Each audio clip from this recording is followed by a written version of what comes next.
In this video, we will show you how to replace your washer fluid reservoir on the Chevy Trailblazer. This will be located in your engine compartment. Let's get into it. Okay friend, let's get started on replacing our washer fluid reservoir. That will be located directly underneath your air filter housing. You can tell it's right along here. Now to start removing this so we can gain access, we'll have to remove this tube. To remove this, there's two squeeze tabs. We'll squeeze those in and gently pull this out of place. Give it a quick inspection, make sure it's not damaged in any way, and we can set this aside. Once you have that set aside, we'll be looking for 3 Phillips head screws. There's one down here in this corner, there's one up along the rearward side here, and then there's one down along the front in this forward corner.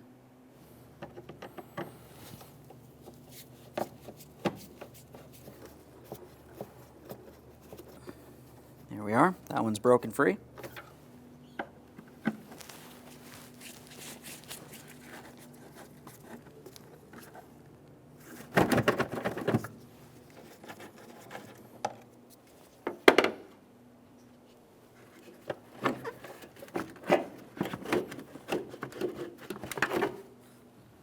Let's remove this and set it aside. With that out of the way, let's continue on to removing the air filter from the inlet tube. Take hold of this and lift it up and out of the washer fluid tank. Take hold of the air filter, give it a little wiggle and remove it. You want to give it a quick inspection. If it needs to be replaced, now's the time to do it. We'll set this aside. Now we can take hold of this. We'll remove this as well. With that out of the way, let's continue on bypassing the mass airflow sensor, and we'll follow that air inlet tube up along the top here. There's an 8mm headed clamp. We can loosen that clamp just enough that we can slide this out of the way, and then we'll set this aside, putting no pressure on our wiring.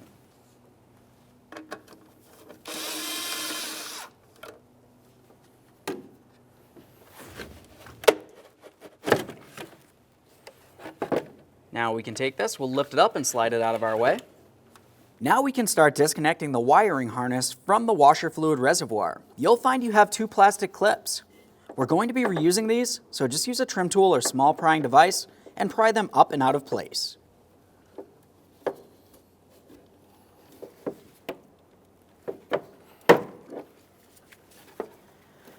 There's one. Do the same to the other.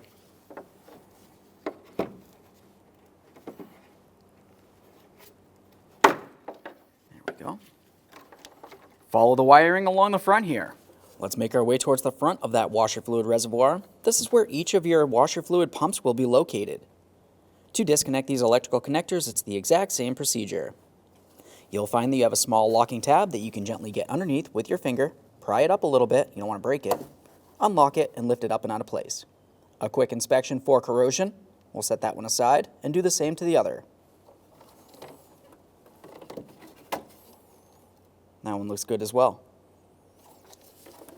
Let's pause on those pumps for a minute, and we'll make our way towards the passenger side front of the reservoir. You'll find that you have another connector here. Use your trim tool or prying device and gently pull it out of place. At this point, we'll continue on to removing our 2 13mm mounting nuts. You'll find that you have one right up along the front of the reservoir and one along the rear.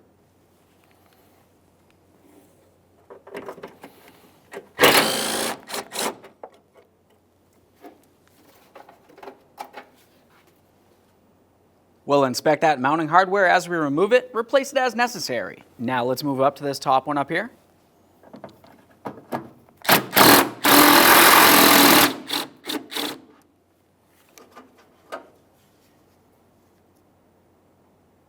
At this point, you should be able to move around the reservoir. Now we do still have 2 washer fluid lines that go down underneath the reservoir all the way down to both of those pumps. We'll remove those in 1 second. To easily get to those, take hold of the reservoir and lift it up and out of place. Once you've done so, you should be able to gain access to those lines.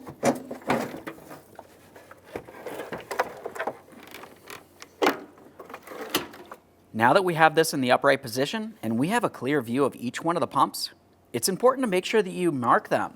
That way there, when we go to install them in the new reservoir, you know exactly where they go. You don't want to mix them up. We'll mark this one, and then just keep in mind that this is the one that's towards the engine compartment, and the one we did not mark is the one that's towards the fender. At this point, we do not need to remove the lines from the pump itself. What you'll find is along the pump, it has a small locating tab that goes into this groove. We'll have to pull it out of the groove and then lift it straight up and out. Keep in mind, if you do still have fluid inside of your washer reservoir, you want to make sure you have a collection bucket under here so you can recycle it properly.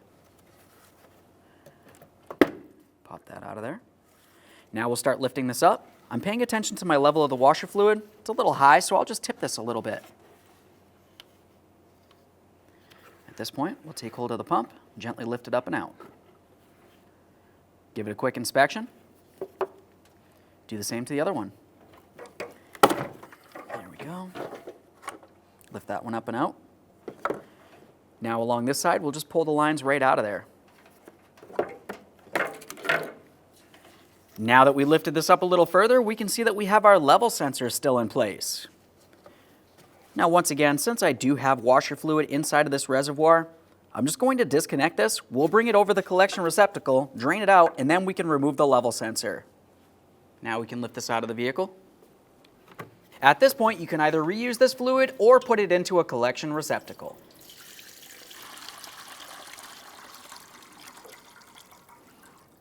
Ours is contaminated, so we'll just recycle it. Now that we have the reservoir fully drained, let's continue on to removing that level sensor.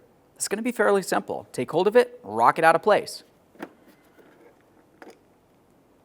We'll give that a quick inspection, make sure it's not broken or damaged. Set that aside. You should find that you still have the gasket either in place on the reservoir itself or on the level sensor. Either way, we want to remove it, give it a quick inspection, and we'll set that aside as well. In the area that had those two pumps, you'll have one mount here. Pop that out of place. Quick inspection. We'll rotate this. Now on the rearward side, which is where the fill would be, we're going to remove that mount as well. As for this one, you'll find that you have a metal sleeve inside of the rubber grommet. Go ahead and press that sleeve right out of there.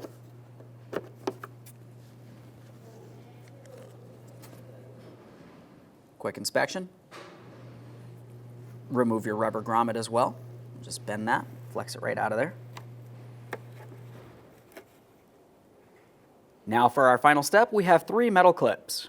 To remove these, in the center, you'll find that it has a locking tab. You can use a small screwdriver or pick. Lift up on that locking tab to unlock it.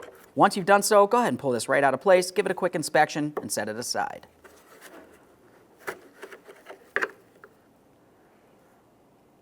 There's that one. Got another one here.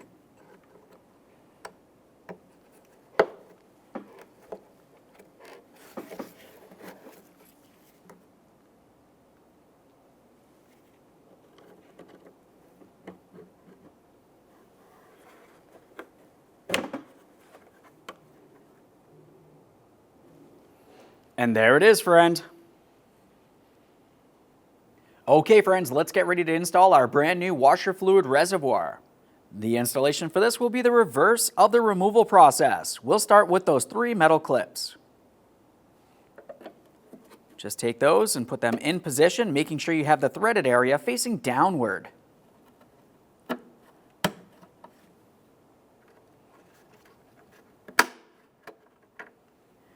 Now we'll continue down in this area. We have our small rubber grommet.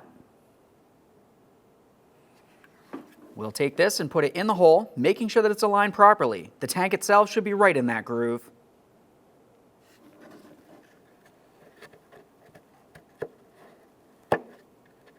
Let's install this. This will come through from the bottom up through the top.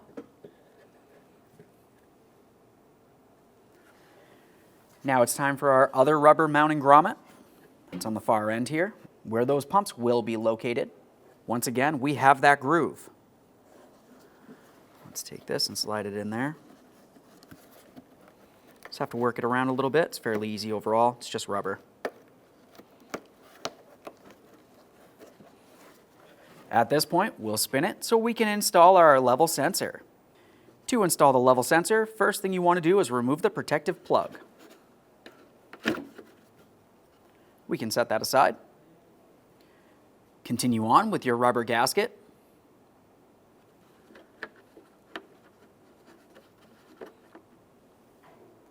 Once you have that installed, go ahead and put in that level sensor. When you're installing the level sensor, you want to make sure that you have that wire connector facing straight up. If you put it sideways or worse, upside down, it's not going to function properly. Okay, let's go ahead and put this in the vehicle. Now, as we bring this into the engine compartment, let's start by reconnecting our level sensor. Press it in, listen for a click, give that a tug. We'll pause on resecuring that wiring harness. While we still have it in the upright position, we can continue on to each of those washer fluid pumps. We'll press this into the grommet. Slide this around, latch it in along the top as well. Should fit right in there. And do the same to the other one.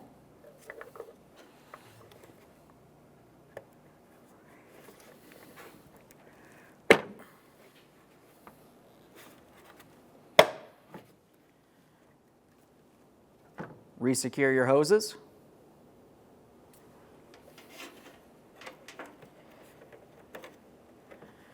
Now we can put the washer fluid tank into its original position. Start bringing this down.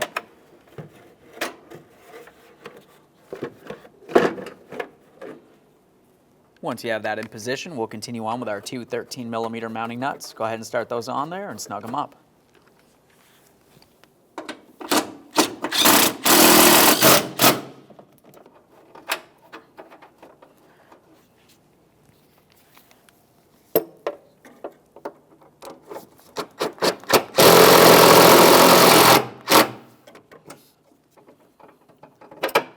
With that secured in place, we'll continue on with our wiring. Secure that as well. Just press that right in.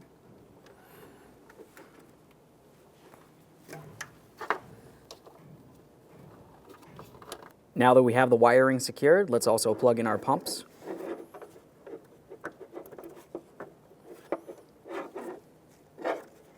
These connectors are a different size, so you don't have to worry about mixing them up. Now we can secure this wiring harness as well. Press that in. Now it's time for the air inlet tube. We'll bring this up to the plastic intake. Press that on there as far as possible. Pause here before you tighten the clamp, and we'll make sure this is down inside the washer fluid reservoir as it needs to be. Should just twist a little bit. Fits in good. Now we can tighten that clamp.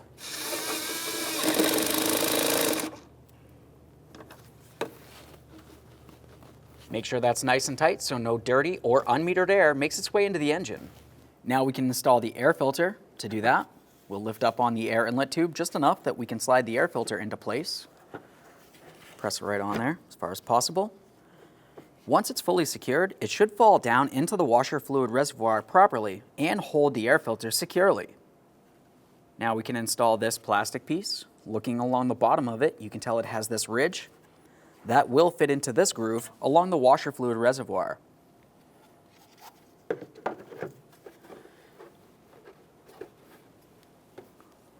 Now we can install the air filter housing in this area.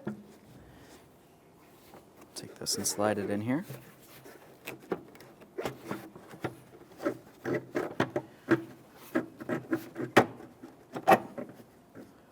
Align your 3 mounting bolt holes, start each of them in, and then snug them up.